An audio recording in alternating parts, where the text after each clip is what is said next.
अस्सलाम वालेकुम। कभी कभी जिंदगी हमें उस मोड़ पर ला खड़ा करती है जहां हर रास्ता बंद नजर आता है। ऐसा लगता है जैसे चारों तरफ एक गहरी तारीकी है और हम इस तारीकी में बिल्कुल अकेले हैं। आप रोते हैं, आप दुआएं मांगते हैं, रातों की नींद उड़ जाती है और दिल में एक ही सवाल बार बार गूंजता है, या अल्लाह, मेरे साथ ही ऐसा क्यों? हमें लगता है कि शायद अल्लाह हमसे नाराज हो गया है। हमें लगता है कि हमारी दुआओं में कोई असर नहीं रहा, लेकिन हकीकत इससे बिल्कुल मुख्तलिफ है।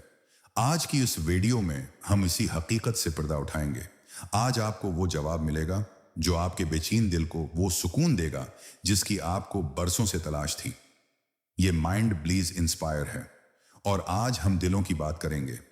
क्या आप जानते हैं कि सोना, जो दुनिया की सबसे कीमती धात है, वो अपनी असली चमक तक कैसे पहुंचता है? जब सोने को जमीन से निकाला जाता है तो उसमें बहुत सी मिलावट होती है। वो मीला होता है, उस पर मिट्टी लगी होती है। उसे खालिस बनाने के लिए उसे एक इंतहाई गर्म आग की भट्टी में डाला जाता है। आग उसे जलाती है, उसे पगलाती है। वो सोना इस तकलीफ दह अमल से गुजरता है। लेकिन जरा सोचिए, क्या वो आग सोने को तबाह करने के लिए होती है? नहीं, बिल्कुल नहीं। वो आग तो इसके अंदर की सारी गंदगी को जलाकर राख कर देती है।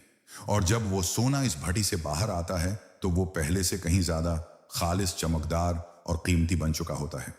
यही मिसाल एक मोमिन की है। अल्लाह की जब किसी बंदे को अपने करीब करना चाहता है, जब वो किसी से मोहब्बत करता है, तो वो उसे आजमाइश की भट्टी में डाल देता है। ये आजमाइश हमें तोड़ने के लिए नहीं होती, बल्कि हमें अंदर से मजबूत और हमारी रूह को खालिस बनाने के लिए होती है। कुरान मजीद में अल्लाह रब इल इज्जत ने एक ऐसा सच बयान किया है जो हर तकलीफ का इलाज है। सूरह बकरा में इरशाद होता है, वलनबलुवन्नकुम बिशैइन मिनल खौफि वल जुअ व नक्सिन मिनल अम्वाल वल अनफुसि वस्समराति व बश्शिरिस साबिरीन। इसका मतलब क्या है?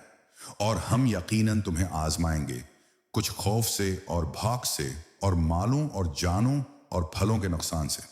लेकिन उसके फौरन बाद अल्लाह क्या फरमाता है? और खुशखबरी दे दो इन सब्र करने वालों को। अल्लाह ने यह नहीं कहा कि दुनिया में तकलीफ नहीं आएगी। अल्लाह ने साफ बता दिया कि नुकसान होगा, डर भी लगेगा, बीमारी भी आएगी।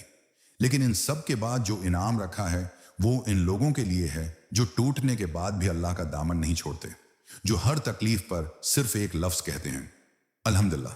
मेरे दोस्तों, आज से अपनी सोच का जाविया बदल दीजिए। जब जिंदगी में कोई बड़ी रुकावट आए, जब कोई अपना आप को धोखा दे जाए, या जब आपका कोई ख्वाब टूट जाए, तो मायूस होकर जमीन पर मत गिरिए। आसमान की तरफ देखिए और मुस्कुरा कर कहिए, या अल्लाह, मैं जानता हूं कि यह तेरी तरफ से एक टेस्ट है, तो मेरे सब्र का इम्तिहान ले रहा है और मैं तुझ से वादा करता हूं कि मैं उस इम्तिहान में हार नहीं मानूंगा। याद रखिए, जब उस्ताद क्लास में सबसे मुश्किल सवाल पूछता है तो वो किस तालिब इल्म की तरफ देखता है? वो इसी की तरफ देखता है जो सबसे ज्यादा काबिल होता है। उसी तरह अल्लाह भी मुश्किल तरीन आजमाइश में सिर्फ अपने पसंदीदा और सबसे मजबूत बंदों को ही डालता है। ये दुनिया महज एक मुसाफिर खाना है। यहाँ का दर्द भी आर्जी है और खुशी भी आर्जी। हमेशा रहने वाली जात और हमेशा रहने वाला सुकून सिर्फ अल्लाह के पास है। अपनी परेशानियों को इतना बड़ा ना बनाएं कि वो आपको आपके रब से दूर कर दें, बल्कि उन परेशानियों को वो सीढ़ी बना लें जो आपको सीधा अल्लाह के सजदे तक ले जाए। अगर आज की इस गुफ्तगू ने आपके दिल पर दस्तक दी है और आपको लगा है कि आप अकेले नहीं हैं, तो नीचे कमेंट में जाकर लिखिए, या अल्लाह, मैं तेरे हर फैसले पर राजी हूं। ये माइंड ब्लीज इंस्पायर है, जहां हम मायूसी के अंधेरों में उम्मीद की शमा जलाते हैं। वीडियो को इन लोगों के साथ जरूर शेयर करें जो इस वक्त किसी मुश्किल से गुजर रहे हैं। क्या पता आपका एक शायर किसी की जिंदगी में रोशनी ले आए। अल्लाह आप सबका हामी व नासिर हो। आमीन।